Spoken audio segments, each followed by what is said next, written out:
de La Plata, licenciado en Ciencias de la Educación por la Universidad Nacional de La Plata, maestro de Educación de Adultos con 30 años en docencia en escuelas con sede en cárceles y fundador del GESEC, Grupo de Estudios sobre Educación en Cárceles. Oscar Rodas, que espero que vuelva prontito, que acaba de salirse. Oscar Rodas es periodista y comunicador social, nacido en Catamarca. A los 20 años se fue a Córdoba a estudiar comunicación social en la Universidad Nacional de Córdoba. Durante sus años de estudiante fue jugador de rugby en el Club Atlético Universitario. Allí siguió su formación deportiva, ya que en Catamarca durante su adolescencia también practicó rugby. En el 2012 volvió a Catamarca, comenzó a trabajar en un multimedio digital y en el 2017 comenzó con el proyecto de rugby en las cárceles, del cual nos va a enriquecer. Ahí está Oscar de vuelta, ¿no? Ahí está acá estoy. Bueno, me gustaría que... Para que termino, lo presento a Pedro y ya le damos la palabra. Dale. Y Pedro Oscar Córdoba es técnico superior en tratamiento y seguridad penitenciaria, formado en la Escuela de Cadetes del Servicio Penitenciario de la provincia de Córdoba. Ingresó al Servicio Penitenciario de la provincia de Catamarca en el año 2009, pertenece al personal superior de la institución. Desde el año 2009 hasta la fecha se desempeñó en la División Seguridad, Requisa, Educación, Laborterapia y actualmente es jefe del área de Deporte y Recreación. Desde el año 2017 está a cargo del desarrollo del programa Rugby en contexto de encierro. Es jugador y entrenador en el club Catamarca Rugby. Tiene un hijo de 8 años llamado Juan Cruz, que también es jugador de rugby. Muy bien. Para seguir el mandato. Es hijo de un ex funcionario penitenciario que también perteneció a la plana mayor de la institución. Con lo cual, insisto, para nosotros, hablo por mí, y supongo que la mayoría comparte, bueno, es un lujo tenerlo, escucharlo y aprender de su experiencia, digamos, ¿no? Así que son 15, 14, si les parece, son 30 minutos. Yo les aviso cuando falten unos 2, 3 minutos, después le damos la palabra a Francisco y después ya abrimos a las preguntas. Así que muchísimas gracias y tienen la palabra Pedro y Oscar. Yo voy a desactivar la cámara para que haya mejor señal. Dale. Arranca, Pedrito. Bueno, dale. Soy Pedro Córdoba, como decía acá mi compañero, fui formado como oficial penitenciario. Desde mi egreso de la escuela de cadete hasta el año 2017 pasé por diferentes áreas de la institución. Me hacía ruido el trabajo nuestro de seguridad. No hacía el efecto que se busca, que nos manda la ley de una adecuada reinserción social. Pasé por, como dije, por diferentes áreas, mucho más tiempo en seguridad. Es otro el enfoque que uno hace, mucho control, requisas, más que todo se busca que los internos no se fuguen, no hay un trabajo de reinserción pura, digamos. Tuve la oportunidad de trabajar en otras áreas, como la requisa, laborterapia, y bueno, antes de empezar con esto estuve en educación, donde con docentes y empecé a tener otra mirada. Yo siempre como jugador de rugby intenté había presentado para poder llevar este deporte a la cárcel, no hubo apoyo en su tiempo. En el 2017, bueno, con el apoyo de una psicóloga, que fue la directora del gabinete técnico en su momento, y el director general, se dio inicio a Catamarca. No había pasado esto nunca, no antecedentes. En Catamarca no hubo así que empezamos de cero. Yo recurrí a amigos del club, Augusto, Johnny, Lucas Tadeo, Emil Santucho y otros más del club para iniciar. Yo en su momento solamente jugador, no había hecho capacitaciones como entrenador ni nada parecido, así que fue un desafío llevar un deporte entre comillas de violento a un ambiente violento. Tuvimos muchos contras.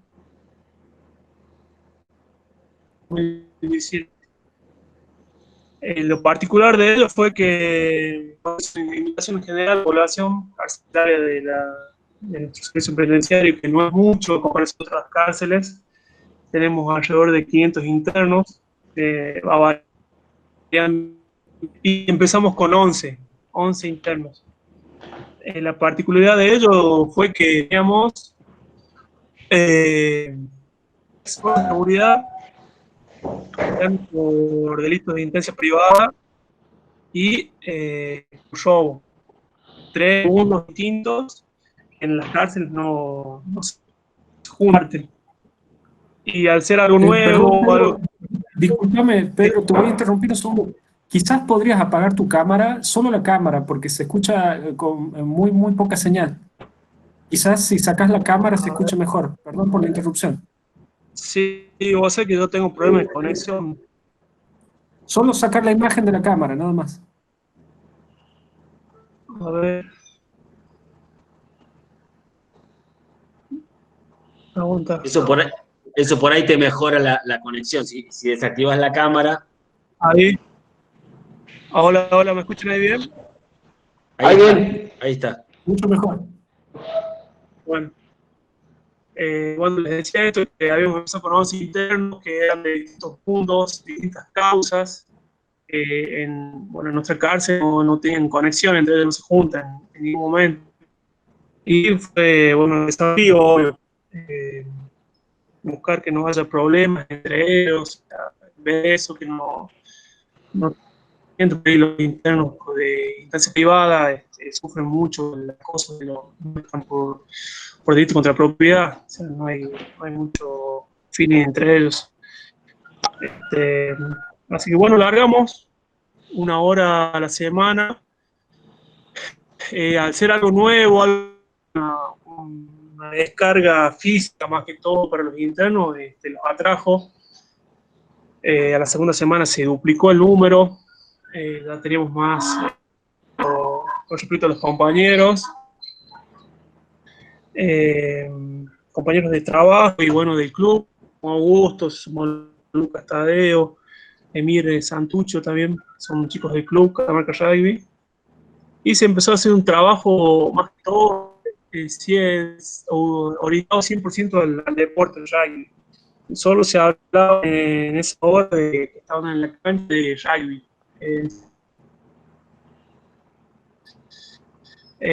La alimentación, y bueno, se arrancó, se duplicó el número, se empezaron a incorporar reglas del deporte, como decía, al ser algo nuevo, novedoso, que ofrecía descargas físicas, nos atrajo mucho a los internos y empezó a hacer ruido en la cárcel, digamos, en rugby. Podían ellos mejorar su salud. Tuvimos mucho apoyo de la parte de la psicóloga de la institución, se sumaron también ellas a brindar soporte. Al estar comandando en su momento el gabinete por una psicóloga, puso toda la logística, digamos, de su área para acompañarnos, orientarnos también, porque decía yo, en ese momento no había incursionado como entrenador, yo era puramente jugador, bueno, como Augusto, que también estaba en su etapa final del deporte. Y bueno, empezamos los entrenamientos, se empezó a ver resultados en la parte conductual, se sumaron muchos internos que tenían conductas pésimas, esa conducta la habían sostenido por años, y el transcurso del tiempo esos internos se vio reflejado que su conducta paulatinamente dejaron de comentar las infracciones que ellos venían haciendo, que los mantenía en el de la calificación, y empezamos a ver que daba resultado el deporte. Este deporte particularmente que daba resultado, que los atraía internos, que los mantenía lúcidos para ir a una práctica de rugby. Ellos no podían ir bajo los efectos de algún consumido, o si eran consumidores, y se daban cuenta que si iban mal a los entrenamientos se golpeaban. Así que eso también ayudó. Le llamó atención a nuestro jefe de seguridad en su momento, que los internos estaban más lúcidos, que esperaban el entrenamiento. se sumaron ya, íbamos 2 días a la semana a la cancha, con más número de gente, así que requiere más apoyo, obvio, y transcurrió así parte del 2017. Gracias a, bueno, al apoyo de la institución se pudo un juego de camisetas. Al diseño de estos fue parte de los internos, del diseño de la camiseta, de los colores, el escudo mismo, que por ahí se asemeja mucho a la vida de club. A lo que uno hace en un club de rugby, que elige su color. Así que para nosotros también fue una sorpresa que ellos quieran tener algo de ellos, como que se tenían sentido de pertenencia. Que ya ellos dejaban de individuales y pasaron en un grupo consolidado y bueno, respetarse, como decía ya, al tener internos de distintos delitos, procesados, condenados incluso, no teníamos inconvenientes, así que bueno, genial fue para la administración carcelaria, digamos, nuestra. No teníamos problemas de conducta, ni físicos ni verbales, eran ya un grupo homogéneo. Y bueno, a fines del 2017 podemos acceder a un juego de camiseta. Aparejado de eso, pudimos disputar un partido de rugby, cosa impensada para nosotros en ese corto transcurso que fue en mes de octubre del 2000.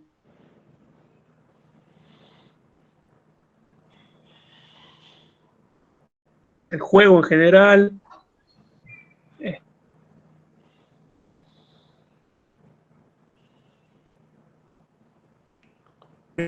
Conocer de a poquito nuestro trabajo desde dentro de la institución, y bueno, Augusto que se sumó, los otros compañeros. Augusto, si querés. Sí, ¿ahí me escucha, Pedro? ¿Ahí me escuchan? Escuchamos, Oscar, Bueno, estamos perfecto. Bueno, voy a retomar un poco, veo que se escucha más, se escucha cortado lo de Pedro. A mí, cuando Pedro me habla, yo estaba, como él bien dijo, yo estaba saliendo, ¿no? Estaba saliendo ya del rugby, de mi vida deportiva. Para mí era un desafío entrar a hacer rugby y a dar rugby ahí en la cárcel. Hay mucho estereotipo, ¿no? La televisión, los medios de comunicación, cómo van construyendo, cómo es el perfil del tipo carcelario, del hombre que vive en la cárcel. Bueno, yo fui con eso nomás me largué, y yo veo a los chicos que eran muy respetuosos, ¿no? Al comienzo dije, bueno, qué sé yo, quizá tendría que plantearlo como algo especial, digo yo, pero después me di cuenta que no. Al ir consolidándome, primero me presenté, le dije qué hacía, qué es lo que yo quería, hablé de una salida para ellos, digamos. Siempre en mi año que estuve ahí, siempre les remarqué que esto lo estábamos haciendo para cuando a ellos les toque salir, para cuando ellos se reinserten y estén en su casa, con su familia. Y esto les va a servir para siempre. Yo siempre hablándole de los valores del rugby y de la vida misma. Entonces ahí comenzamos a entrenar.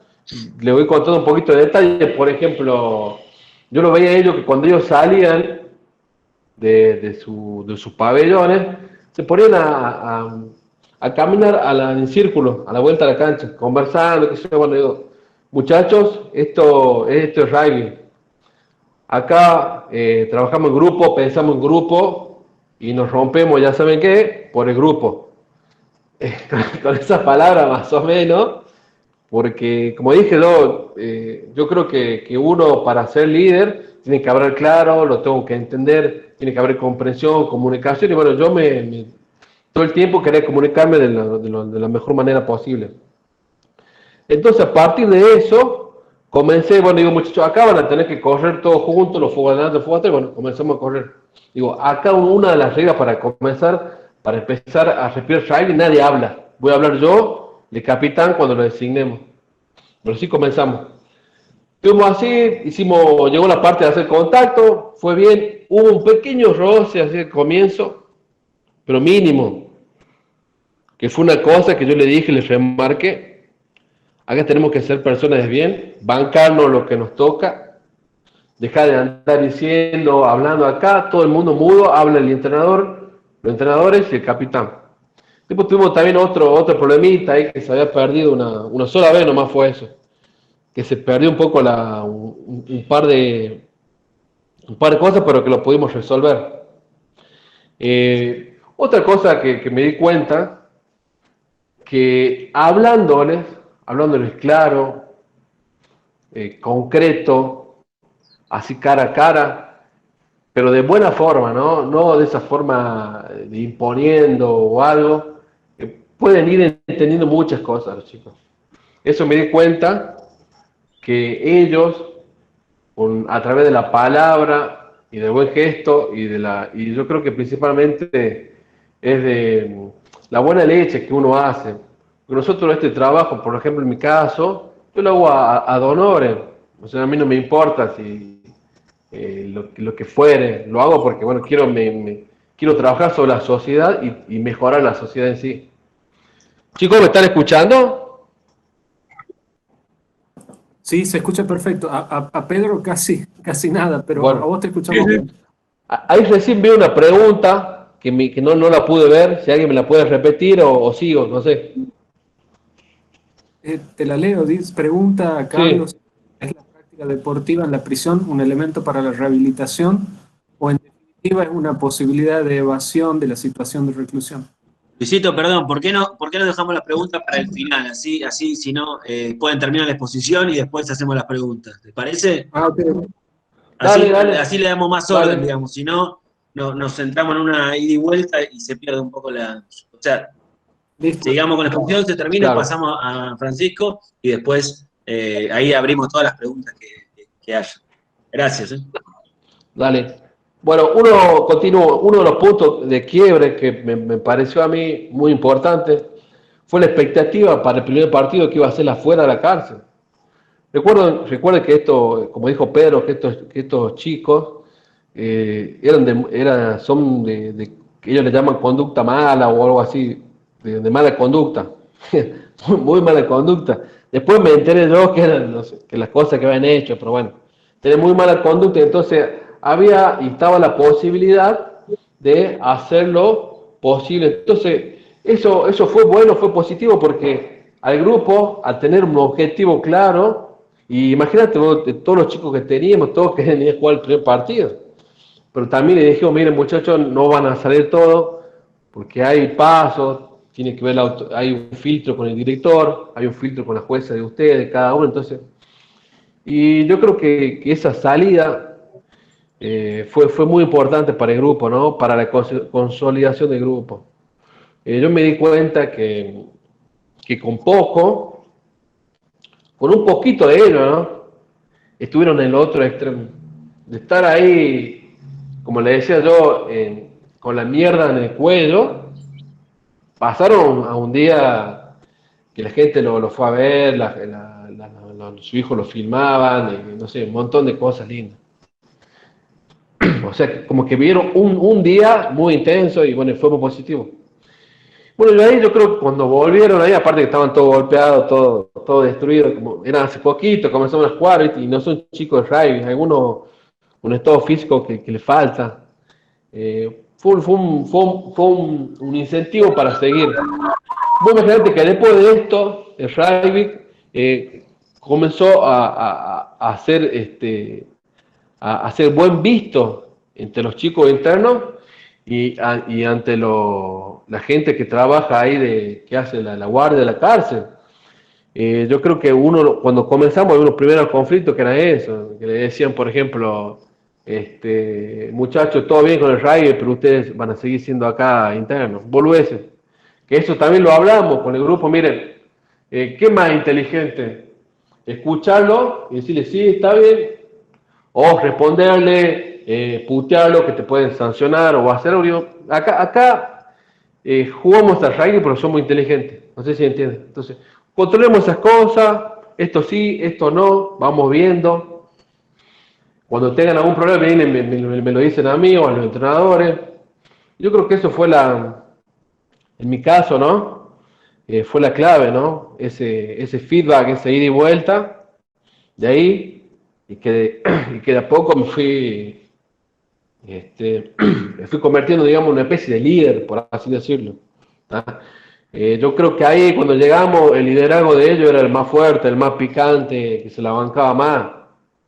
Y después nosotros, de alguna forma, yo le hice ver, o los chicos le hicimos ver, acá, para el rugby necesitamos uno que sea líder, sea compañero, solidario, que se preocupe, que hable por todo, sea referente, muchas cosas. Es lo que más o menos me dediqué yo como lo que le quise instalar en el grupo a ellos como referente, ¿no? Como referente, para que ellos se respeten. Digo, no me sirve de nada, una cosa que le decía yo también a ellos, no me sirve nada que acá estemos bien, en buena onda, qué sé yo, vayan al pabellón, si caguen a palo o le pase algo a cada uno de ustedes. Digo, no me sirve de nada. Es un trabajo que estamos tirando acá, perdiendo. No vengo más, digo, dígame y no vengo más, le decía. Y bueno, ahí lo fui hasta que lo fui, esto fue duro, ¿no? Hasta que lo fueron entendiendo. Lo fueron entendiendo y bueno, ahí quedó algo lindo, ya quedó una base, eso fue más o menos del 2017, 2018, 2019, ya estaba la base grupo, ya había un grupo consolidado y que había reglas. En ese grupo ya hay reglas, el respeto, esto, ya comenzamos a trabajar también en que había un solo pabellón para rugby. Fue meterle el mensaje de valores, de respeto hacia el otro, de trabajar, aquí hay segunda oportunidad, que no está todo perdido, cuídense. Eso le transmitimos mucho, el tema del físico, del cuerpo, al cuerpo hay que cuidarlo, hay que trabajarlo. No sé, yo le hacía una broma y le digo, che, ¿cuándo te vas a poner grandote así? No sé, una boluda le decía. Y nos terminamos nosotros, pero bueno. Y los chicos comenzaron, yo vi que me decían, mirá, Johnny, a mí me dicen Johnny, mirá, no podemos tener pesas, ¿qué podemos hacer? Bueno, te vamos a traer a alguien que le dé cómo de alguna forma podemos ir manejando ese tema, ¿no? Porque, viste, los chicos ya al último ya lo volvimos, estaban haciendo, entrando el tema ese de la dieta, no de la dieta, sino del gimnasio, estar bien físicamente, todo eso, y lo fuimos llevando como pudimos. Sí, hubo otros casos de chicos, hay uno o dos casos que por ahí eran lo más, como que estaban adentro del grupo, pero después de un tiempo, no sé por qué volvían, se hacían cagar, por ejemplo, en el pabellón, o estaban, o consumían algo, o estaban medio perdidos, y ese tipo de cosas. Yo creo que la mejor es hablar con ellos, es buscar la forma de llegar, de transmitir y hacer, ¿no? Porque yo creo que ellos también te observan mucho, te miden mucho, te están preguntando cosas. Hay mucha demanda, ¿no? De tener un hombro, un oído ahí. A mí me pasa, por ejemplo, ahora no estoy yendo, ¿no? Pero cuando iba ahí al penal, la torre central a la cancha debe haber más o menos 200 metros. Bueno, ahí, imagínate, había 500 que todos los chicos que me contaban, mirá, me pasó esto. Ese trayecto, ¿no? Chicos que me preguntaban, mirá, no la veo a mi hija, me pasa esto, ya está, no quiero más esto, o ya estoy embolado, no sé qué hacer, mi vida, bueno, así. Bueno, yo lo iba asimilando y de acuerdo a eso, tenía las charlas, hablaba con uno, hablaba con otro, hablaba en el campo de juego. Sabía más o menos, y me servía para mí también, para ir formando mi propio perfil. Y yo veo yo veo después cuando Pedro, porque Pedro es el que trabaja, yo voy a dar clases de rugby nomás, iba, porque ahora viste con el tema de COVID no voy, que han mejorado, ¿no? Mejorado muchísimo. Ahora los que salieron, yo tengo contacto por el Face, me cuentan, che, Johnny, mirá, estoy acá. lo otro, estoy laburando, la estoy peleando. Me acuerdo también una de las cosas que me dijeron, mirá, dice, yo de tranza hago esta plata, X plata en un día, y tener un nivel de vida así, y digo, bueno, pero imagínate, vos me contás esto, yo te vengo a estar con ustedes, a ayudarlo a algo, y tenés que hacer el esfuerzo.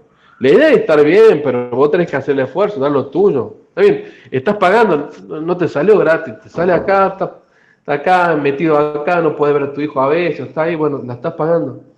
Pero que te sirva para la próxima, ¿entendés? Ya sabemos que no es fácil, bueno, pero que te sirva para la próxima. Y así miles de conversaciones, ¿no? Otro tema importante fue cuando tuvimos el contacto con Espartano. Ahí nos dimos cuenta nosotros que más o menos el trabajo que estábamos haciendo era más o menos el mismo, ¿no? Era brindar esa segunda oportunidad para ellos.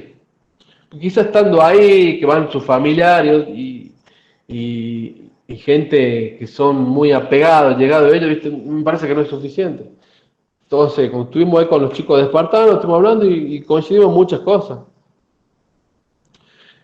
Tuvimos 2 días de charla con ellos, Cocodrigo habló con ellos, estuvieron bien.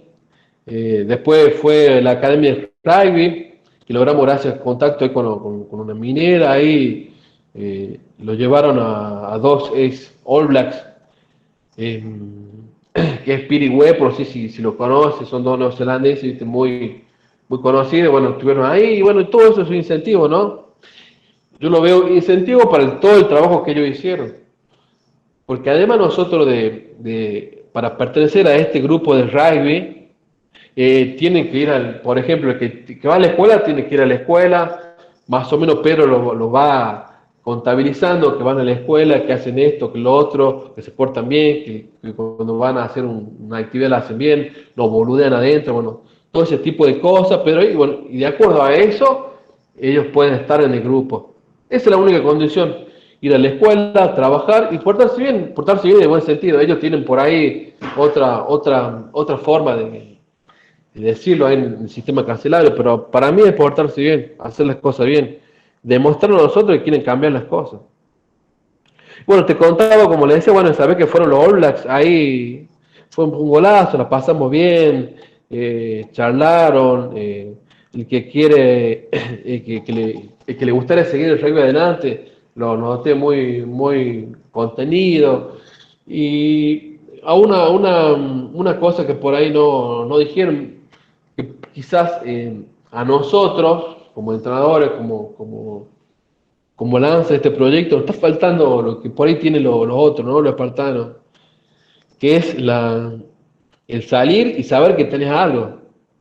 Porque acá estos muchachos salen y bueno, el que puede lo va a bancar en un momento a la familia, pero el que tiene que salir y bancar a su familia, tiene que poner el pecho y buscársela como sea. Es así. Yo hablé hace poco con un chico ahí, que le dicen Gino, y le digo, mire, ¿qué estás haciendo vos ahora? Digo, ¿qué estás trabajando? ¿Qué vas a hacer tu vida? ¿Tienes un hijo que mantener? Sí, bueno, le voy a meter pecho, mi hijo.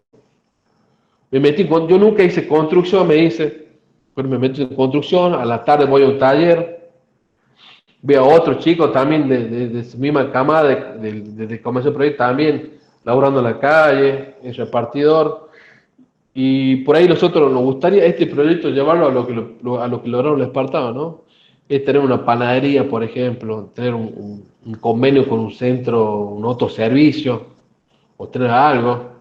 Tengo un chico, por ejemplo, ahora, que estuvo por una causa de narcotráfico. Él sí se pudo insertar, bueno, porque sus padres tienen contacto con una concesionaria de auto y de esa forma ahí enganchó trabajo. Pero nos falta el último eslabón, me parece a mí. El eslabón es poder brindarle una herramienta de trabajo.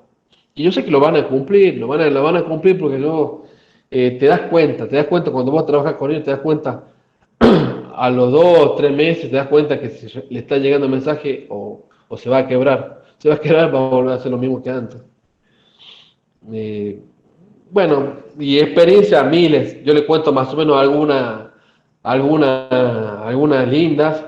Eh, otro punto como entrenador me gustó a mí fue una vez que estaba muy motivado de que iban a ganar, de que bueno, salí, vino un equipo que por supuesto con más cancha, mejor entrenado, con más rugby.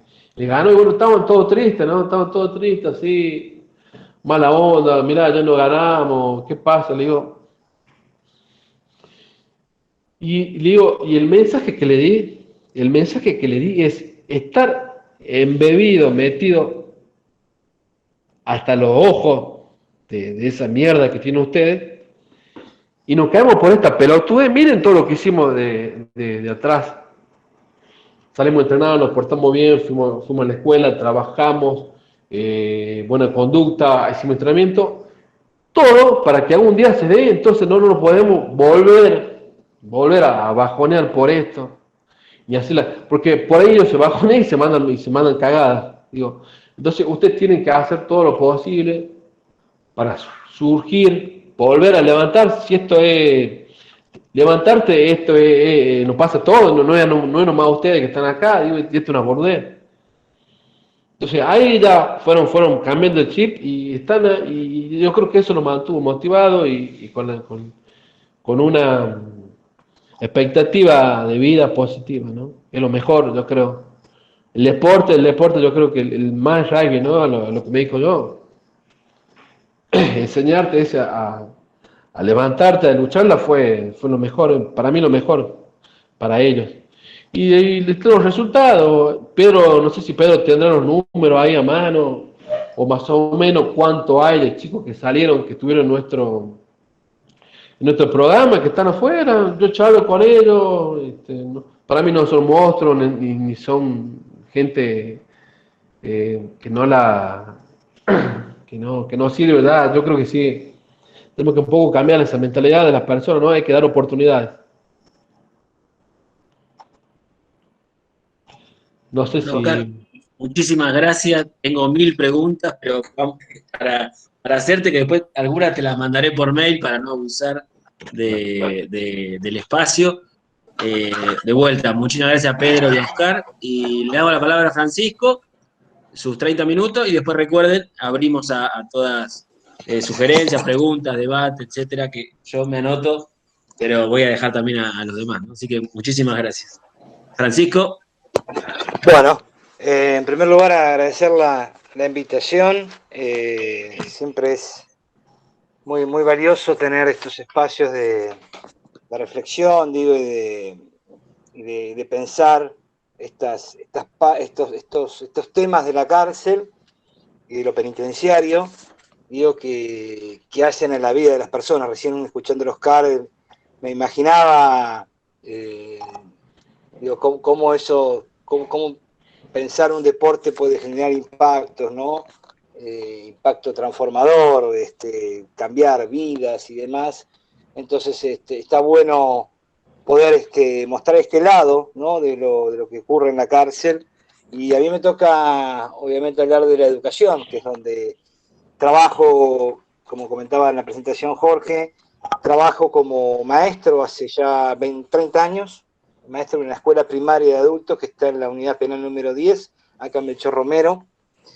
Así que ya son varios años, estoy pronto a jubilarme. Y después hice toda mi formación académica a la par de trabajar como maestro. Así que era un ida y vuelta de esa práctica docente y a la vez estudiando pedagogía y la maestría. La idea mía de esta presentación es compartir algunos conceptos sobre la educación, más que todo pensando en la educación en general y también la educación pública, la que lleva la escuela, las escuelas públicas que están en las cárceles, y después comentar algunas cosas que ocurren en la experiencia cotidiana. No están en un marco de anécdota, pero sí se me ocurrió listar un montón de cosas que he visto y que suceden y que siguen sucediendo en el marco de lo áulico, ¿no? En la educación en la cárcel. Así que eso, para comenzar. Lo primero es esto de pensar y en verdad es así, la educación es un derecho humano, ¿no? Más allá de la cárcel y a pesar de la cárcel, y tiene como objeto el desarrollo integral de la persona. Esto digo porque históricamente, justamente la mirada de Jorge me hizo volver para atrás y pensar, ¿no? Históricamente la educación, el trabajo y la religión eran como las tres tecnologías que la cárcel en su cuestión fundacional tenían como tecnologías ¿no? de control, de disciplinamiento, de domesticación. Si uno ve la película esta del Chacal de Nahuel Toro, ahí se puede ver claramente religión, trabajo y educación, cómo eran las tres estrategias que tenía la cárcel para, más aún en la película aparece, dice, educación y domesticación de un detenido, ¿no? Que había cometido un crimen horrible, y bueno, justamente la educación se la emparentaba a la domesticación, ¿no? Y esas tres tecnologías tenían como, justamente como meta, como fin, bueno, por un lado el resarcir o la instancia de redención de esta persona que había cometido el delito, ¿no? Y esta idea de la reinserción, la resocialización, la reeducación y demás, pero con esta matriz, ¿no? Tratamental. Así que históricamente la educación fue concebida primero como una cuestión más terapéutica, más, que le hace bien a la persona privada de libertad, ¿no? Y también poder adquirir alguna herramienta de electroescritura o terminar la educación primaria en virtud, más que todo, después de la cárcel. Esto es así al punto tal que en los años 50, 60, al menos en la provincia de Buenos Aires y en otras jurisdicciones del país, la educación en contexto de privación de libertad, la educación pública, las escuelas, eran escuelas especiales, porque se concebía a la persona privada de libertad como un irregular social, como una persona con una discapacidad social, una persona que era portadora de una anomalía, ¿no? Y bueno, justamente la educación tenía que colaborar justamente para poder ser parte de esa corrección, ¿no? que planteaba la cárcel, ¿no? Y bueno, esto ocurrió hasta los años 70, en el 74 específicamente, en la provincia de Buenos Aires, se cambia y se pasa a tener escuelas de adultos, ya no de escuelas especiales, ¿no? Dependientes de la rama especial, que eso implica formación docente, implica organización curricular, implica un sentido de la educación. Bueno, ahora en el 74 pasa toda esa educación en cárceles a educación de adultos, ¿no? Porque se entiende que la persona privada de libertad es un sujeto adulto que ha transgredido la ley, pero es un sujeto adulto, ¿no? Y con una fuerte mirada sobre la formación para el trabajo y ciudadanía en algún punto. Y después, hacia los años finales de los 90, se empieza a hablar del derecho a la educación, con esta idea de despegarla, ¿no? De la cuestión tratamental, porque siendo educación de adultos todavía tenía estos resabios, y hoy día a veces ocurre, estos resabios de que el educador o educadora que llegaba a la escuela, que estaba en la cárcel, tenía la misión también de ser parte de esta maquinaria que llevaba a la reinserción y a la resocialización, lo cual la escuela no tiene ese sentido, sino que la escuela tiene el sentido de fomentar justamente el desarrollo integral de la persona, garantizar un derecho y poner a la persona privada de libertad en la condición de sujeto de derecho. Así que esto siguió, había una cuestión en general, si no había escuelas públicas, primarias, para que se den una idea, la escuela que está acá en la unidad penal de Olmos, acá en La Plata, la escuela tiene más de 70 años, la escuela de Mercedes, la unidad penal de Mercedes, que es la más antigua de la provincia de Buenos Aires, también ronda los 100. Siempre hubo presencia de escuela pública como garantía digamos, de lo educativo en la cárcel, tal vez no con la mirada de derecho, pero sí como garantizar que la persona se alfabetice, adquiere los conocimientos mínimos que le permitan a la vuelta más que todo, porque acá también hay que mirar esto, la educación pensada en los términos terapéuticos siempre está más pensada para el después de la cárcel. Y en verdad, si es un derecho, tiene que estar pensada para el aquí y ahora, sin descuidar lo que pase después, ¿no? Pero hay que pensarla también ahora, porque justamente la educación, al ser considerada un derecho humano, obviamente devuelve dignidad,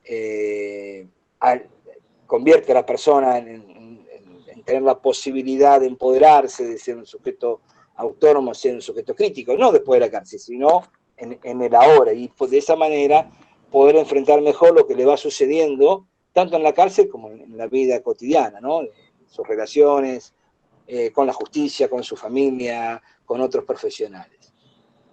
Decía que en general las unidades penales tenían una especie de área o servicio o sección, educación, ¿no? Donde los mismos funcionarios penitenciarios eran maestros funcionarios penitenciarios, que eran los que llevaban el dictado de clases, ¿no? De primaria, algunas de secundaria, y bueno, después del año 2006, que se vuelve a dar la Ley Nacional de Educación, se formula la ley, y ahí se formula por primera vez, y yo creo que en toda Latinoamérica, que la educación en contexto de privación de la libertad es parte de la Ley Nacional de Educación.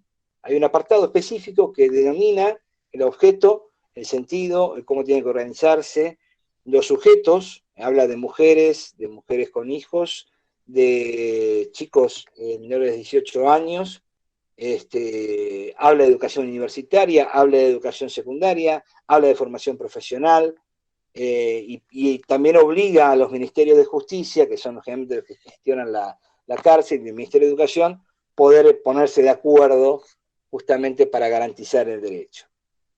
Habla de derechos, que eso ya es muchísimo en términos de avance, ¿no? Porque eso implica justamente obligaciones estatales, de garantizar, de promover, de proteger el derecho, ¿no? Y eso es muy valioso. Después está la Ley de Estímulo Educativo, que es de 2011, donde es una ley de reforma a la ley de ejecución penal de la 24660, esta nueva ley de estímulo educativo, que es la 26.695, más allá, se dice estímulo educativo porque lo más innovador es que otorga achicar los plazos de la progresividad de la pena en virtud de completar la primaria, secundaria. O sea, si yo termino la primaria, me dan un mes de anticipo al acceder, no sé, a las salidas transitorias. Entonces, la educación está pensada en esa ley como una cuestión de estimular que vayan en la educación los detenidos y detenidas, y se les premia, y hago comillas, se les premia con estos anticipos a las salidas. Pero en esa ley se vuelve a existir, en esto de la idea de derecho, se ponen más condiciones, o se ajusta más las responsabilidades del Ministerio de Justicia y del Ministerio de Educación. También se protege al colectivo de mujeres, también se dan recursos judiciales o jurídicos cuando no se cumple con este derecho. Así que la verdad es una ley interesante en términos que es una ley de reforma de ejecución penal, que bien sabemos que no es fácil el tema de reformar algo penal. Y ahí esa vuelta fue algo muy, muy saludable, y tomó mucho más protagonismo la educación en el contexto de la cárcel. Ya no es un área marginal cuando uno gestiona la cárcel, no es un área marginal que generalmente era, para decirlo en términos muy, muy llanos, al funcionario o al suboficial del servicio penitenciario que le tocaba educación era como algo marginal, algo de castigo, algo que, bueno, andá y sacá los presos de la escuela, nada más. En cambio ahora ahí está la figura del coordinador educativo, hay como otro desarrollo, también por la presencia de la universidad pública, la mayoría de las cárceles tienen servicios educativos públicos de primaria y secundaria y de formación profesional. Y después, como otra cuestión normativa, está el decreto reglamentario de la ley 26.695, donde fortalece esta idea de ver dos cosas. Por un lado, las condiciones en las cuales se suspendía, o mejor dicho, no se accedía a la educación. Porque era muy común encontrar que cuando la frase que usamos, que suelo usar yo, es esto, que poner escuelas en la cárcel es condición necesaria, pero no es suficiente en términos del derecho a la educación. Porque hay maestros, puede haber escuelas, pero los presos no acceden a la educación. No todos los presos y presas acceden a la educación. Entonces ahí me parece que es interesante este decreto reglamentario, porque indica las causales por las cuales no debe suspenderse la educación, más allá del castigo, más allá de la sanción, siempre la persona tiene que acceder a la educación. Y lo otro también, que deje claramente las funciones, porque como estaban estas áreas históricamente estaban las áreas de educación con funcionarios penitenciarios que eran maestros, ¿no? Ahora ya ese decreto establece claramente que los funcionarios, los docentes no deben cumplir función de seguridad. Aquel que quiera trabajar como maestro, profesor en una escuela en la cárcel, no debe estar relacionado con la cuestión de seguridad. Lo cual es favorable en términos de la relación, ¿no? que genera en esa empatía que marcaba Oscar, ¿no?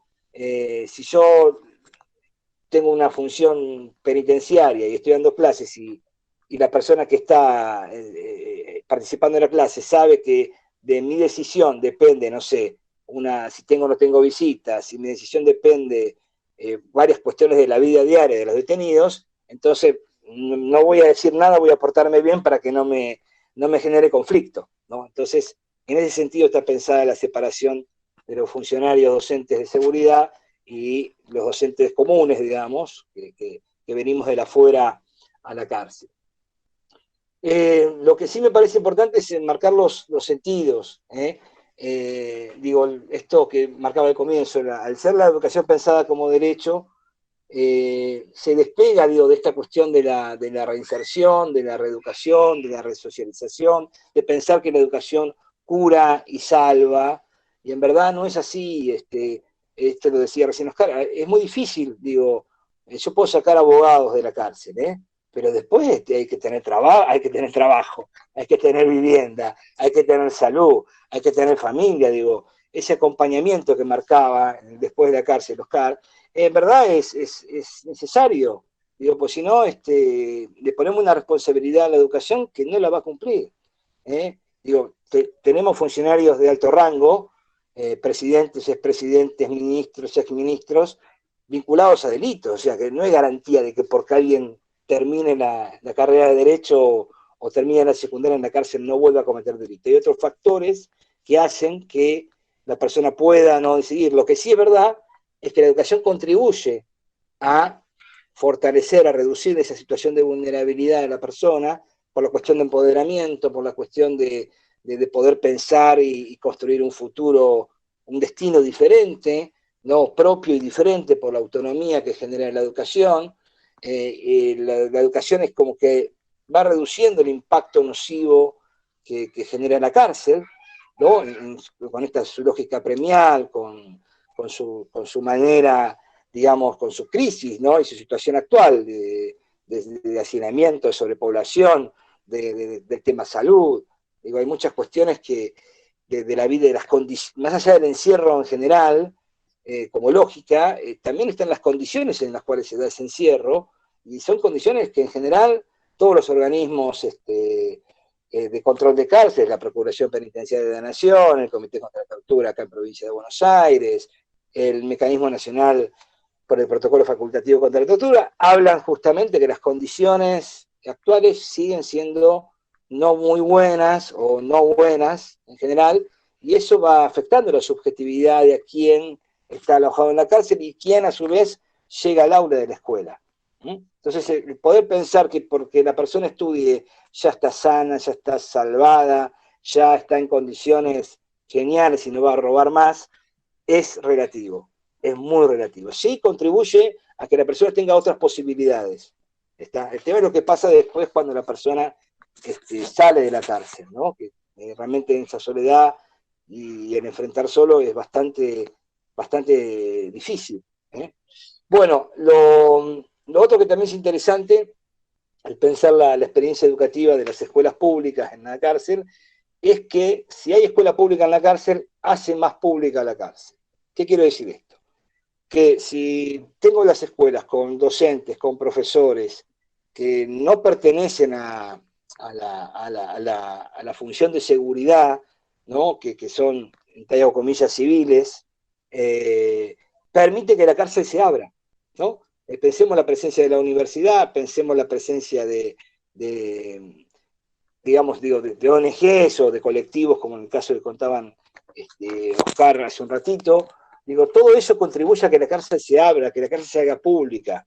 Y eso repercute en la vida, digo, de aquellas personas que están transitando la cárcel. Así que si una de las cosas que justamente la escuela permite, la escuela pública, es que hace más pública a la cárcel. Y en esto, digo, hay que pensar que yo tengo una escuela, tengo maestros, tengo profesores, no va a alcanzar. Digamos, alcanza en términos formales, pero después hay un montón de situaciones que se dan, que van desde la infraestructura, que van desde la bajada diaria. Piensen que alguien que baja a la escuela tiene que tener primero una entrevista, que le otorgan el carnet, que esté en la lista, lo tienen que ir a buscar. Si ese día justo tiene visita, justo tiene comparendo,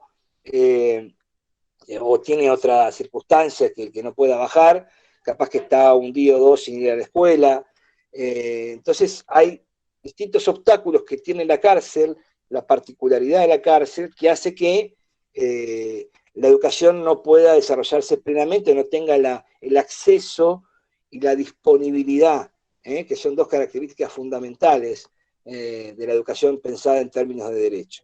La educación, digo, tiene que tener acceso a todos, digo, sin discriminación de ningún tipo. Mismo la Ley Nacional de Educación, a mí me tocó estar justamente en la formulación del artículo, habla, ¿no? Que no va a haber restricciones ni limitación alguna en función de la seguridad, porque justamente pasaba eso, estaba la escuela, pero no bajaban la cantidad de estudiantes que debían. Piensen, digo, nada más, yo comencé a trabajar en el año 92. En la cárcel de Olmos había alrededor de 3.500 detenidos para una cárcel de 1.800. O sea, fíjense, el doble de detenidos, así que nunca alcanzaba el espacio físico para la escuela. Entonces, digo, la cuestión de accesibilidad es muy compleja en términos de buscar mecanismos que garanticen eso. Por eso también ha pasado que el acceder a la educación se convierta también en un beneficio. Es muy común escuchar a los muchachos detenidos que dicen, no, tengo el beneficio de la escuela, o a funcionarios y funcionarias de los servicios penitenciarios hablando del beneficio, hasta los jueces también hablan de beneficio, pero el beneficio es el descuento de la tarjeta de crédito. Esto es un derecho y tiene obligaciones y tiene implicancias que no son irrenunciables, digo, en términos de garantía del derecho. Entonces hay que pensar cuán accesible es el derecho, qué obstáculos tiene, cuán disponible. Es muy común que a la hora, a mí no me pasó, ahora cuando escuché a Oscar y a Pedro, tenía un alumno que estaba armando un grupo de rugby ahí en la unidad penal donde trabajaba, y era muy simpático porque él se convertía lideraba ese grupo, entonces me las traía primero a la escuela, a los muchachos, pero después me los sacaba antes de que terminara la escuela. Pero bueno, acordamos ahí que yo entendía, digo, era una unidad penal que estaban muy, muy engomados, muy encerrados, y que salgan del pabellón y sigan teniendo el encierro de la escuela, es pesado. Entonces, ahí acordamos, bueno, creo que eran 2 días a la semana o un día a la semana que tenían práctica de rugby. Mismo me tocó hacer como la gestión con el profesor de educación física que tenía en la unidad, porque mucho como no le interesaba, así que me tocó ser mediador para que el profesor acompañe un poco más también este grupo de rugby. Pero bueno, a veces ocurre esta cuestión de superposición de actividades que hacen que la escuela pierda fuerza. Digo, a veces hay no solamente rugby, hay un montón de deportes, hay actividades de talleres, está el tema trabajo. Muchos muchachos no pueden venir a la escuela porque tienen que trabajar. En el caso de las mujeres, privadas de libertad es muy común que ellas tengan que trabajar justamente para sortear los gastos de sus hijos afuera, y la única manera es trabajando, y si siempre se pone esta opción, trabajar o estudiar, ¿no? Y en verdad no tendría que ser así, porque justamente, y lo más loco de todo, es que los jueces piden que estudie y trabaje la persona para poder otorgar estos derechos penitenciarios como salidas transitorias y demás, ¿no? Pero a su vez las gestiones o la unidad penal no da con la cantidad de trabajo, o si da trabajo es trabajar o estudiar. Entonces ahí también creo que hay un llamado de atención a la justicia, ¿no? A los jueces en particular, para que también vean cómo se da esto del trabajo y el estudio, que es lo que suelen pedir, ¿no? Que el detenido cumpla y logre, y en verdad se hace muy azaroso, muy difícil, ¿eh? Entonces digo, la cuestión de accesibilidad y la cuestión de disponibilidad de la educación son dos factores muy urgentes a la hora de ver cuán desarrollada está la educación en términos del derecho a la educación. Por último, quería compartir un listado de cuestiones que ocurren, digo, en las aulas, ¿no? En general, digo, está la charla grupal cuando comienza la clase, después está la charla del caso particular, ¿no? Que viene uno y cuenta la causa, el trabajo, la entrevista con la psicóloga, la familia, la visita, el comparendo, la salud. Está la historia escolar, tanto dentro como fuera de la cárcel. Está, digo, la cuestión de la vergüenza en algún punto con aquellos que todavía les cueste más alguna tarea, entonces es el hecho de copiar del pizarrón, ¿no? De hacer cuentas de más y de menos, y de alguna oración, y cuando uno tiene que como persuadir y convencer, ¿no? De que hay potencialidades en ellos, hay capacidades en ellos, ¿no? Para poder explotar, ¿no? En lo que es educativo. Después están los festejos, las entregas de diplomas, los certificados, las motivaciones personales son interesantísimas, por qué ellos llegan a la escuela, ¿no? Que van desde, me lo pide el juez, hasta porque mi hija me pidió que le lea algo y no sé leer, maestro, no sé leer bien, o viene con el cuaderno a la visita y no entiendo la actividad que le dieron en la escuela, entonces quiero acompañarla más. Bueno, entonces, digo, esas motivaciones son importantes explotarlas en términos pedagógicos, ¿no? Y lo último, esto que se da en la clase, amén de estas características que dije recién, es pensar que hay el hecho que esté la escuela en la cárcel es un hecho de justicia social, ¿no?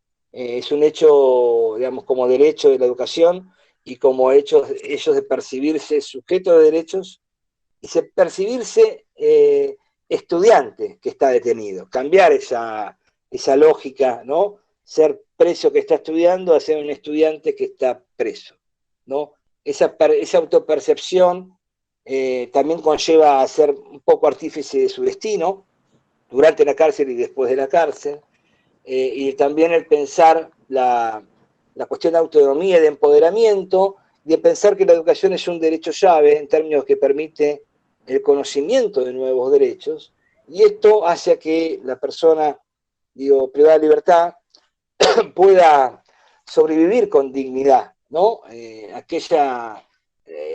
Sobrevivir con dignidad la experiencia que cruza día a día, ¿no? La rutina, lo humano, el contexto de la cárcel, ¿no? Y que la educación puede serle un hecho, digo, si se quiere, de resistencia, de resistir aquel poder, no digo fulminante, pero sí de daño que tiene la cárcel, ¿no? Así que en eso, un poco comentarles en qué consiste la experiencia, y abierto las preguntas para lo que quieran intercambiar. Muchas gracias. Francisco, muchísimas gracias también. Me dolían las manos de tanto escribir, y seguramente a los tres después les voy a mandar mails con preguntas y la posibilidad, estaba pensando mientras los escuchaba. Bueno, ustedes saben que nosotros tenemos una revista de historia de las prisiones, donde hacemos entrevistas es básicamente de historia, pero también tenemos una sección de entrevistas a personas que han trabajado o trabajan en los distintos sistemas penitenciarios. Así que voy a hablar, por supuesto, con el otro director, con el editor, con la secretaria para coordinar, pero creo que sería lindo hacer una entrevista en algún momento por separado, ¿no? Porque son temas distintos que abordan, pero la verdad que es una cosa que nos gustaría. Yo no quiero monopolizar la palabra, anoté un montón de cosas, pero para darle la palabra a todos los demás participantes, vamos primero en orden de exposición. Yo a Oscar le hago, y a Pedro, dos cositas muy simples, y después, insisto, las sigo por mail porque no quiero monopolizar. Pero la primera pregunta es muy básica, ¿no? Pero yo nunca jugué al rugby, ¿no? O sea, que no sé cómo se juega, no conozco las reglas, etcétera, ¿no? Y yo los escuchaba fascinado con todas las cosas que contaban, y yo pensaba, bueno, ¿por qué no se puede hacer esto con el fútbol, por ejemplo? Digamos, ¿no? Si es que el rugby ahí, si radica ahí en el deporte. ¿Me escuchan ustedes? Porque yo me escucho duplicado, me parece. Sí, se escucha. Bueno, la hago brevísima. Y si quieren, si les parece, juntamos varias preguntas y después responden. Así no hacemos un diálogo que lleva mucho tiempo y hay gente que se queda sin preguntar. Entonces, mi pregunta, primero, algo habían dicho ustedes, también los escuchaba y preguntaba qué recepción tuvo este proyecto por parte de la comunidad en Catamarca, digamos, más allá de la cárcel, si hubo apoyo, etcétera. Y eso, después, digamos, otras, insisto, las hago después, pero la otra es, evidentemente, tiene que ver con el deporte en sí, esta cosa que Pedro contaba, los valores, la transmisión. Bueno, eso no se puede hacer ¿por qué no se ha hecho con el fútbol o con el básquet? Digo, no sé por decir, qué sé yo, o sea, es una pregunta. Y si les parece, abrimos a los demás con preguntas sobre las exposiciones de Pedro y Oscar, respondemos y después pasamos a Francisco. Hacerlo bien ordenadito, así que yo soy. La organización vence al tiempo, decía un viejo general. Si alguien quiere preguntar. Pedro, no sé si querés hacerlo vos, Pedrito, o contesto yo. No sé si me escuchan bien ahí. Pedro, disculpa, y Oscar, si les parece, juntamos algunas preguntas más, comentarios, y ahí ya contestan todo, así lo hacemos bien, más dinámico. Dale. Gracias. ¿Alguien quiere preguntar, comentar algo? Yo una pregunta. Gustavo, dale. No, muy simple. He conversado con presos que han tenido rugby en otras prisiones, yo trabajo en Mercedes, y se fanatizan con el deporte, ¿no? Es algo que uno no lo puede creer. Y lo que sí me llama la atención, no sé cómo se resuelve, es el tema de la alimentación, porque es un deporte de fuerza y mucho contacto, y sabemos que cuando las prisiones están hacinadas como están ahora, la calidad de la alimentación es pésima, es muy mala, y uno de los efectos que genera la cárcel a los recién llegados es se le caen los dientes porque no tienen calcio. Entonces, me imagino que el tema de las lesiones y todo eso debe ser una complicación, y al mismo tiempo me resulta muy interesante porque supongo, quiero imaginar que los propios jugadores de rugby van a demandarle al servicio una mejor alimentación, y sabemos que cuando el servicio no lo hace, eso genera fricciones en el pabellón, porque los encargados de conseguir mejor alimentación son los que manejan el pabellón, presionando a los familiares de los presos más débiles para que traigan comida, ¿no? No sé si ustedes pueden responder o tienen alguna respuesta para eso. Gracias. Gracias, Gustavo, interesantísima. Y lo había pensado mientras te escuchaba hablar, de verdad, es el tema del morfi, es fundamental. ¿Alguna pregunta más? ¿Comentario?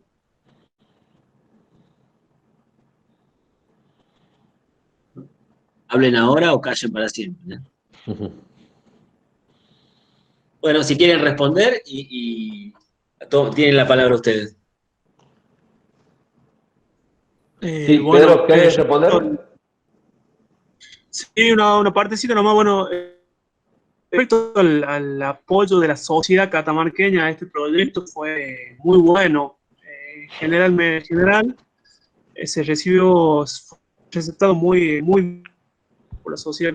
Nosotros hicimos una página de Facebook, digamos, del equipo, y obvio, o en los comentarios cuando salieron las noticias del diario, tuvimos, por decirte, 5 comentarios tirando mierda, digamos, y se centra en apoyo, como que era algo distinto, que podría llegar a funcionar,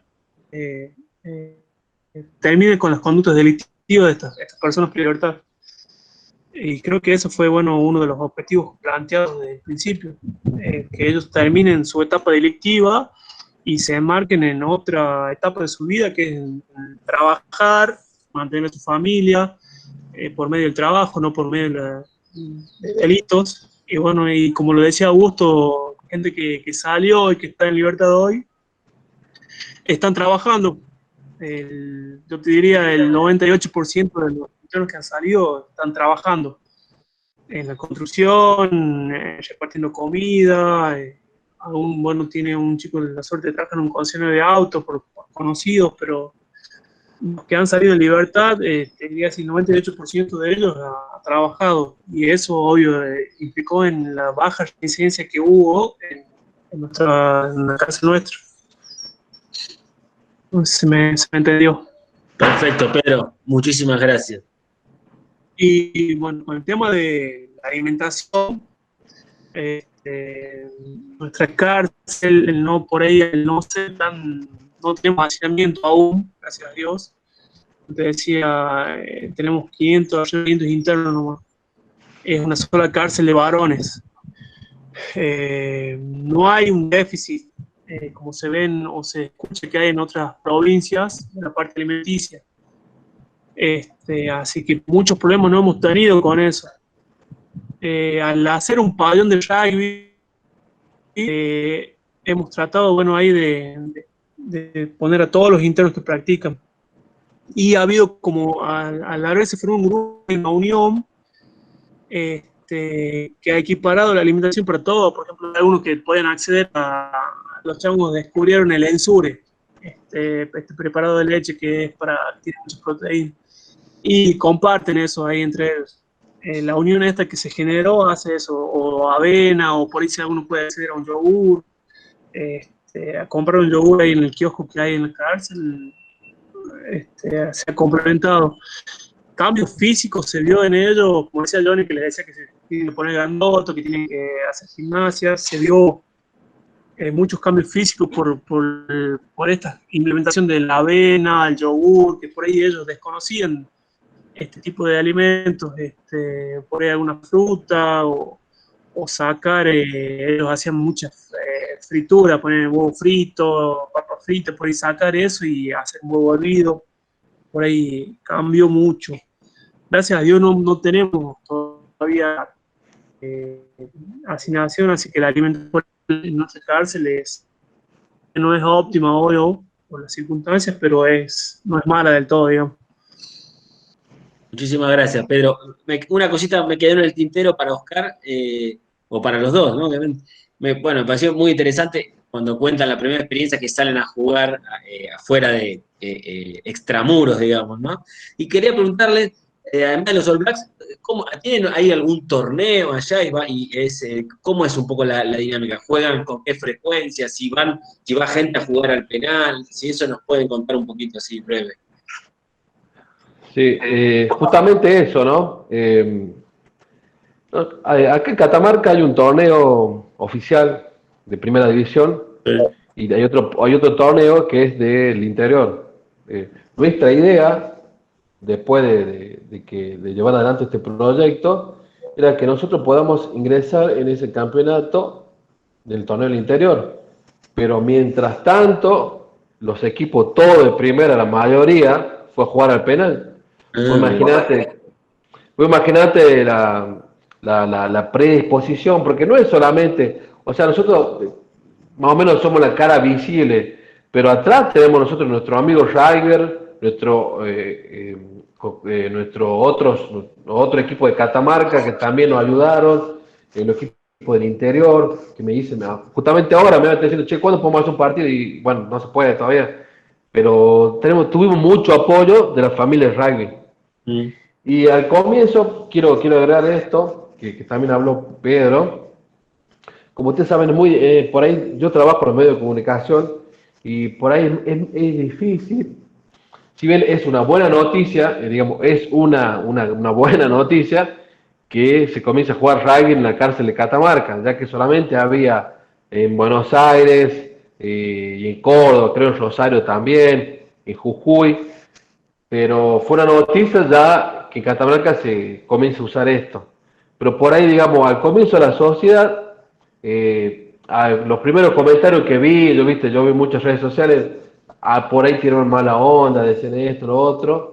Después cuando salimos, por eso digo yo que fue un quiebre la primera salida, cuando salimos esa primera vez, vieron que nadie se escapó, ni nada de esas cosas que mucha gente pensaba, porque yo he hablado con muchos, che, y si se van los 15, con Pedro le digo, en ese mismo día del partido, le digo, che, no se va a escapar ninguno, le digo, mirá que estamos cagados, ¿eh? Digo. y bueno, después pasó eso, todo fue un desafío para nosotros, y la gente lo comenzó a apoyar. Ya no había, viste, esos comentarios que te mataban, me invitaban a programas, me preguntaban, che, lo AUCA, ¿qué onda? Esto, lo otro. Un chico, amigo mío, abogado, así de esa onda conservadora, dice, che, tengo 3 pelotas, pasarla a buscar por el estudio. Bueno, así, fuimos abriendo puertas. Y es lo mismo que yo le dije a ellos. Miren, acá va a pasar esto, nosotros lo vamos a hacer bien y se nos van a abrir las puertas. Se abrieron puertas. Y para mí también se abrieron puertas para después, para justamente seguir con ese eslabón de gente que nos ayudaba a nosotros. Vino esto, después vino el tipo de la minera, nos dio, no sé, cada vez que viene nos da 20 pelotas o cosas como esa, detalles. Oscar, perdón que te interrumpo. Y cierro ya, para no joder tanto. Primero, es una pregunta personal, pero ¿vos sos nacido y criado en Catamarca o hay un cordobesismo ahí en la tonada? Sí, yo viví muchos años en Córdoba, ¿no? Ah, sí. Yo viví por él me fui de 2003, 2004 hasta 2012 y formé mi familia ahí con cordobesa. No, y la otra, y yo, digamos, denle para adelante ustedes, que es un laburo infernal que están haciendo, y las redes sociales son una cloaca, así que lo que pase por ahí no le den bola, Claro. porque toda la gente que en pantufla tira mierda y eso no tiene, y no hacen nada, digamos, ¿no? Así que por ese lado no se preocupen. ¿Y qué quiere decir AUCA? Que no me acuerdo ahora, que lo leí seguramente en el traductor. ¿Qué significa? ¿O cómo llegó el nombre? Eso se me... Sí, ¿cómo? AUCA es un término quichua, ¿no? De acá, de la zona del norte. Son guerreros valientes. Vos, ya cuando te paso, significa guerreros valientes. Cuando pueda te paso el diseño de la camiseta. Y comienza acá del costado, de abajo, una hoja que se va transformando y se convierte en un ave, en libertad. Entonces, justamente eso es uno de los que nosotros siempre ponemos en nuestras redes sociales, es el anhelo de la libertad, el rugby me da alas, el lema de los AUCA. Muy bueno. ¿Y el nombre, cómo llegaron a ese nombre? ¿O salió, lo pusieron? ¿Cómo fue? Sí, hay un Lucas Tadeo, que también estuvo desde el comienzo con nosotros. Él lo propuso. Él lo propuso, mirá el nombre así, lo comentamos con los chicos, le explicamos bien, viste, le explicamos que de dónde venía, la terminología y todo eso, y bueno, estuvieron de acuerdo. Igual para el diseño de las camisetas. Claro. También lo vimos ahí, el chico de ahí, no me acuerdo el nombre, el interno que está ahí, Pedro debe saber, que en un momento hizo el dibujito. El dibujito de la camiseta, cómo iba a ser. Después, bueno, nosotros ya a la hora de imprimir hacer las impresiones de la camiseta ya lo hicieron con otras cosas, pero de ahí salió de ellos mismos, ¿no? También nosotros le llamamos este nombre, pero algo que quede, sea auténtico y que ellos lo aprendan, ellos lo tomen como ellos, y bueno, salió bien, gracias a Dios. Bueno, Oscar, mil gracias. Y la última que escribieron en el chat, Carlos G. Carrasano, preguntaba si tuvieron apoyo desde el Estado, del gobierno de Catamarca o del Ministerio de Educación. Claro. El apoyo que tuvimos a través, como vos sabrás, el servicio penitenciario acá de Catamarca depende de la Secretaría de Seguridad de la provincia. El apoyo en el sentido fue, digamos, por ejemplo, de lo que recién estuve hablando de las camisetas. Las camisetas, por ahí en los terceros tiempos, ¿viste? Vos viste que los Ravens somos de buen comer y por ahí tenía que ir ponele, nos tocó 3 sábados seguidos, ya había que... Bueno, los chicos también ponían algo, los internos también ponían algo, ¿viste? Lo que podían. Pero bueno, eso fue lo ok. Y las salidas también. Y el personal, aprovecho a decirlo acá, que el personal que estuvo ahí con nosotros, porque la mayoría cuando había partidos hay que recargar. Al comienzo más, porque bueno, se necesitaba más guardia para estar, pero después ya cuando ya comenzó a fluir, eran mínimo 5 o 10 y ya está. No pasaba nada. Pero bueno, yo le agradezco a ellos, ¿no? A todos, porque es trabajo. Vos viste que el laburo vale mucho, el tiempo vale mucho. Y yo valoro eso de las personas, ¿no? Que nos dieron el ok, por suerte nos salió todo bien y nos ayudaron a nosotros. Bueno, y ya prometo que cierro, pero dijiste el tercer tiempo, dijiste son de buen comer, y tengo que agregar, y de buen beber. Pero no sé cómo, no sé cómo será ahí, si es que cómo hace. Mira, porque nos pasó, tuvimos varias salidas afuera también, y bueno, ya de entrada, esa semana anterior, porque te explico, es todo un proceso, ¿no? El filtro del director, la jueza que le diga que sí, que pueden salir, y la coordinación con el equipo que va a ser de anfitrión. Pero puntualmente tu pregunta, es decir, está prohibida la cerveza y que nadie esté cerca tomando nada. Por ahí, por ese momento. Después cuando se vayan los muchachos, bueno, ya. Claro. Pero no queremos ningún tipo de eso. No, gaseosa nada más. Bueno, muchísimas gracias a Pedro y Oscar, la verdad que un lujazo para nosotros. Y bueno, insisto que vamos a seguir en contacto me gustaría hacer esa entrevista. Tengo que consultar con los colegas, pero a mí me encantaría. Digamos. No sé si está Luisito ahí o se fue, pero... y ahora sí, damos la palabra la palabra. Abrimos a preguntas a la exposición también de Francisco, que no es Florencio, sobre educación en cárceles. Ahí tenés un colega, Gustavo, que llevas unos cuantos años, Gustavo, ¿no? Vos dando clase así que ahí sí, supongo que te habrá... Unos 13 años ya. Mi director es Sergio de Nápoles, seguro Francisco lo conoce. Y Oscar Villa, que es secretario, bueno, desde muchos años con la primaria. La escuela de la cárcel de Mercedes tiene una larga historia, primero de una enorme desconfianza del servicio hacia la escuela, y hoy es la chapa que los directores tienen para presentarse a la sociedad como que, digamos, la escuela funciona. Incluso Vidal vino a decir que la cárcel de Mercedes era como el lugar donde se cumplía el objetivo de la cárcel, que era la reforma. Y bueno, todos sabemos lo que pasa dentro de la cárcel, eso no es así, pero digamos que la escuela, como dice el compañero, genera es muy raro, porque muchos acceden a estudiar a la escuela porque están presos y si no, a lo mejor nunca hubieran ido a la escuela. Entonces ahí la prisión tiene como ese doble lugar. Y pasa lo mismo con la lectura, ¿no? Nosotros buscaríamos otros modos de que la gente acceda a la escuela, pero la escuela era una oportunidad única en la prisión, y yo creo que, como dijo Oscar, abandonando todo proyecto civilizatorio, digamos, ¿no? Sino como un proyecto liberador. Y yo no sé si una pregunta, pero una reflexión con lo que el compañero dijo. Francisco Escarfó, que para los historiadores también es un apellido ácrata, ¿no? Anarquista.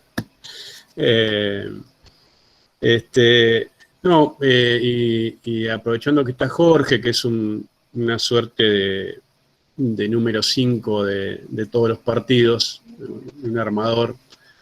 Uno de los problemas que tenemos con los congresos de educación en contexto de encierro, que hablamos entre nosotros.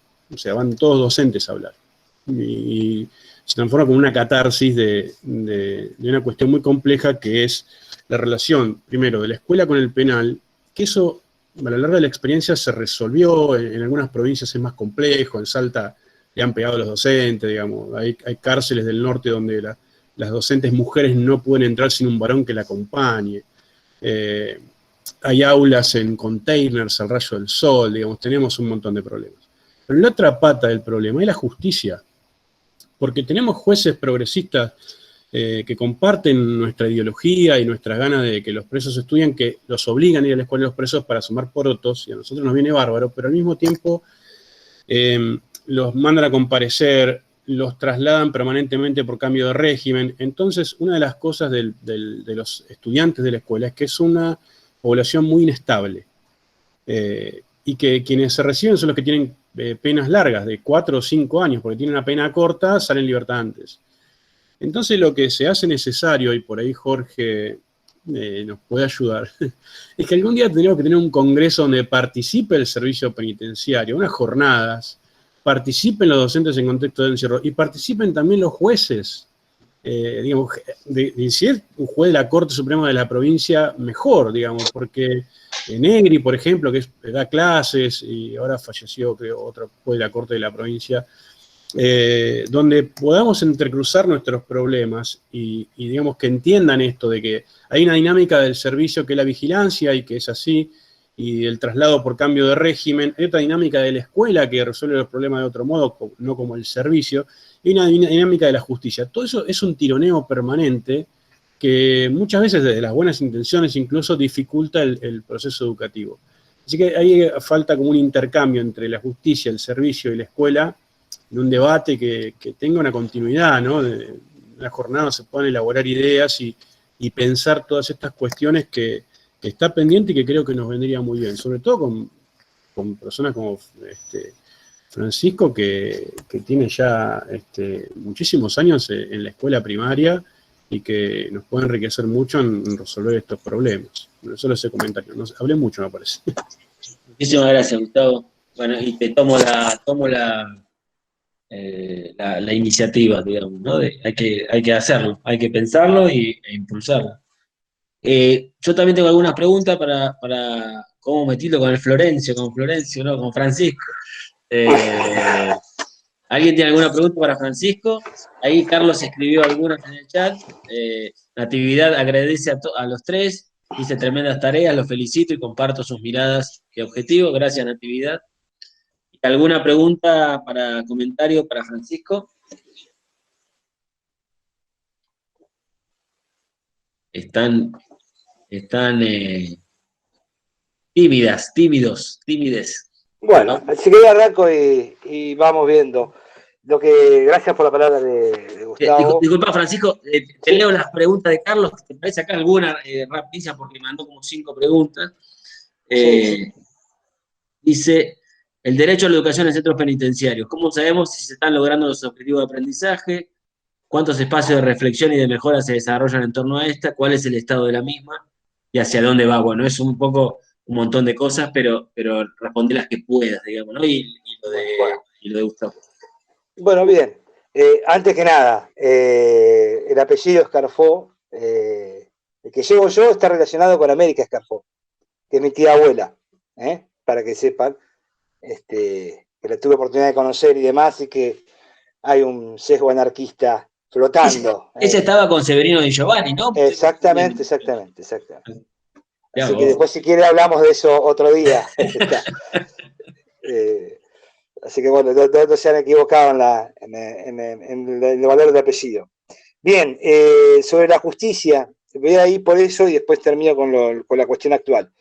Yo creo que hay una gran responsabilidad de la justicia, porque justamente estamos hablando de un derecho, donde hay que dar garantías, donde hay responsabilidad, donde tiene que haber instancias de protección, donde los jueces saben, que están pidiendo algo que es muy difícil que se concrete o sal de las complicaciones que hay, pero bueno. Y traigo a colación un ejemplo, acá en provincia de Buenos Aires, en la unidad penal número 45, Melchor Romero, sucedía que estaba el centro de estudiantes universitarios, y ellos presentan un escrito a la jueza Marengo, creo que se llama, diciendo que se estaba denegando el derecho a la educación de los detenidos en la unidad penal, bueno. La cuestión que se armó un revuelo bárbaro. Entonces el servicio penitenciario provincial empieza, las juezas juntan al Ministerio de Educación, a la Dirección General de Cultura y Educación, al servicio penitenciario, al Ministerio de Justicia, y empiezan como a resolver la cuestión. ¿qué pasó? El servicio penitenciario empieza a construir aulas, porque uno de los problemas que tenía es que no había espacio físico, entonces empieza a construir aulas. Termina las aulas, designa coordinadores, designa más empleados para que, se llama empleado, pero designa más funcionarios penitenciarios para la bajada diaria de la escuela. ¿Y qué pasó? El Ministerio de Educación, la Dirección General de Cultura y Educación, no aportaba a los docentes. Entonces, la jueza Marengo empezó a descontarle el día de sueldo al que era director general de escuelas hace 2 años, le empezó a descontar el día de sus honorarios, de su sueldo. Entonces, el tercer día que el tipo le descontaban el sueldo, nombró casi una escuela nueva dentro de la cárcel, nombró maestros, profesores. O sea que a veces la función de los jueces y de la justicia es muy vital para acompañar, digo, las acciones que hacen tanto las escuelas como los servicios penitenciarios. Digo, la responsabilidad es compartida en un término, hay que identificar, a veces hay situaciones que es más responsabilidad de los servicios penitenciarios, hay más responsabilidad de los ministerios de educación, pero la justicia tiene que ser un gran ojo que esté mirando y alertando e indicando en algún punto esas responsabilidades. Lo otro, con esta imagen que puso de acompañar a las mujeres a la escuela, es muy común acá en las unidades penales grandes, la de Olmos o la unidad 9, acompañar, los maestros varones tienen que acompañar a las maestras mujeres. Las maestras mujeres no pueden deambular en la zona del penal. Entonces, es toda una complicación porque le dan al maestro una función de seguridad que en verdad no la tiene, ¿no? Entonces, digo, para ver también estas complicaciones que suelen darse, digo, en el trámite diario de la escuela. Y después, en lo actual, más referido al tema de pandemia, por si interesa, y me parece que también ha dejado en evidencia, la virtualidad pone en evidencia la poca conectividad o la nula conectividad que hay de los detenidos hacia afuera. El uso de dispositivos también, poco saber del uso de dispositivos, el no tener los dispositivos como tales. Digo, nosotros, parecía una idea, el maestro de escuela primaria enseña las 4 áreas, matemáticas, lenguas, sociales y naturales, y nada más. No hay computación, no hay educación física, no hay, digamos, que depende de la escuela, Eso no quita que haya talleres en la unidad, pero digo, como estrategia de una educación integral, si yo estoy apuntando el desarrollo integral de la persona, digo, tengo que dar una oferta integral, y esa oferta integral no es así. Entonces no hay docente de plástica, no hay nadie de música.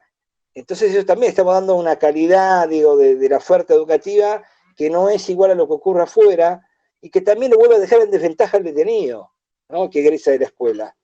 Porque egresa con una formación muy rudimentaria en términos de lo que puede pasar afuera. No hay inglés, por ejemplo. Está recién la secundaria lo tiene, cuando la educación primaria tendría que tenerla. Entonces, hay que mirar cómo es la oferta, hay que mirar también las instancias de estimulación de aprendizaje, digo, como esto, digo, son 2 horas, 3 horas que está en la escuela. Después lo demás es la vida en la cárcel, ¿no? Es el pabellón, digo, la música, digo, pedir muchas cuestiones. Ahora está todo el tema de la evaluación, que no sabemos cómo va a ser. Nosotros estamos teniendo una vez por semana comunicación virtual por el sistema que tiene el Poder Judicial. Nos prestan una vez por semana, 1 hora, 1 hora y media, tener una clase de apoyo. Los maestros y profesores hemos hecho cuadernillos para llevar a la cárcel, se han llevado, ya vamos por el 5º o 6º. Pero ¿qué pasa? Esa 1 hora y media no solamente lugar para 3 o 4, entonces tenés que estar un mes dando el mismo tema para el 3, 4 que van cambiando regularmente.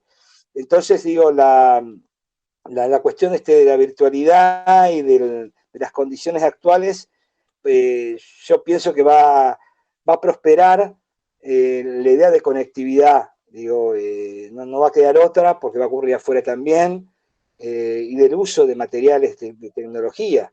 Nosotros para entrar a una computadora y mostrar un mapa, no digo contar sin internet, mostrar un mapa en la computadora hay que pedir permiso para entrar a la computadora, para entrar a un pendrive, es bastante también azaroso y complejo. Está el tema de la docencia diariamente, digo que eso también algunas unidades que se puede acordar, en otras no, depende también de quién dirige la unidad y qué lugar de dar también a la educación. Esto que decía Gustavo, digo que la educación empezó a ser medio como una vedette en la vidriera de lo que pasa en la cárcel, ¿no? Una unidad penal que tiene educación universitaria es una unidad penal que ya tiene otro color, tiene otro nivel, por decirlo de alguna manera. Entonces me parece, digo, que lo bueno es que la educación tiene un protagonismo diferente al que tenía hace 20, 25 años atrás. Es parte, digo, cuando se gestiona la cárcel no es algo marginal, sino que es justamente algo central, ¿no? que tiene protagonismo. Eso nada más. Muchísimas gracias, Francisco. Bueno, no sé si alguien quiere preguntar algo más. La verdad, honestamente, para mí fue un lujo, aprendí un montón y asumo no, digamos, quiero que siga el vínculo y que la gente conozca, digamos, ¿no? Porque que se conozcan estas experiencias que son valiosísimas y que yo creo que son muy útiles, digamos, ¿no? O sea, ustedes yo tuve una mínima experiencia de dar clases en Ezeiza a través de UBA 22 por la facultad. Y bueno, me rompió la cabeza, fue un cuatrimestre y yo quería seguir yendo, pero no se podía porque otras materias, qué sé yo, bueno, hasta que me toque de vuelta, pero por eso los escucho y me parece una experiencia que hay que multiplicar y que hay que mejorar, digamos, que hay que la gente lo conozca, digamos, ¿no? O sea, que yo creo que muchas de estas cosas no se conocen. Así que no tengo más que agradecerle muchísimo la presencia, el tiempo que nos han dispensado y los invito a la siguiente sesión que va a empezar en 16 minutos, ¿no? Gustavo y Hernán. Sí, hay una breve pausa para el café o mate y continuamos.